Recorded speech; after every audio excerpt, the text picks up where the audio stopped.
Donald Trump's property manager at Mar-a-Lago is out on bond tonight after making his first court appearance over charges he helped the former president hide classified documents and that he tried to delete security camera recordings. Carlos de Oliveira was added as a third defendant in Trump's classified documents case late last week. He faces 4 charges, including obstruction of justice and making false statements to the FBI. According to prosecutors, de Oliveira asked an IT worker at Mar-a-Lago to delete security camera footage after federal investigators issued a subpoena for it. He did not enter a plea today since he did not have an attorney, and he is set to face a formal arraignment next month.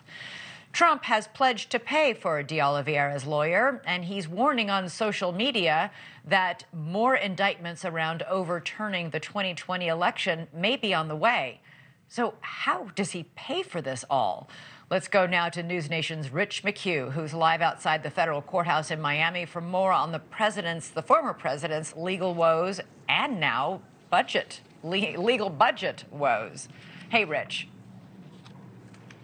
Hi, Elizabeth. So the former president's legal issues are clearly mounting, and so are the costs. And tonight, his political action committee, Save America, is expected to report that it spent more than $40 million defending the former president through legal bills this year alone.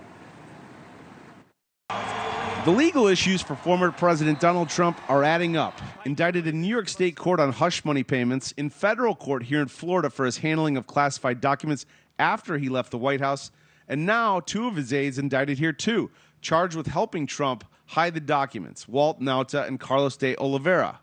One of his lawyers, reportedly backed by Trump, had this to say after his arraignment this morning. Now it's time for them to put their money where their mouth is. I'm looking forward to seeing what discovery is. Has your client been asked to testify against Mr. Trump? I'm not going to go into that. Keep moving. For Trump, the indictments spell mounting legal bills, too. $40 million in 2023 legal bills to date, according to the Washington Post, who reported that this money came not from his own pocket, but from Save America, Trump's political action group. It is a significant amount of money, but we're talking about up to 4 now significant prosecutions where you're going to have a number of lawyers in a number of different jurisdictions coordinating all of these efforts. Trump is reportedly paying close to a dozen lawyers in his civil and criminal cases. And the New York Times reporting that Mr. Trump began diverting a bigger percentage of each dollar raised away from his campaign and into his PAC, which has become a legal slush fund of sorts. Also, that his PAC requested a refund on a $60 million contribution it made to another group supporting him. It raises questions about whether he is facing a money crunch, why he is using PAC money not for campaigning but defending himself and his aides in court, whether it's ethical and whether it's legal. It's a bit of a gray line. It depends how the PAC is formed. It depends what they're saying in their public filings about where this money is going. It's about what you're telling the people who are making those donations about where that money is going.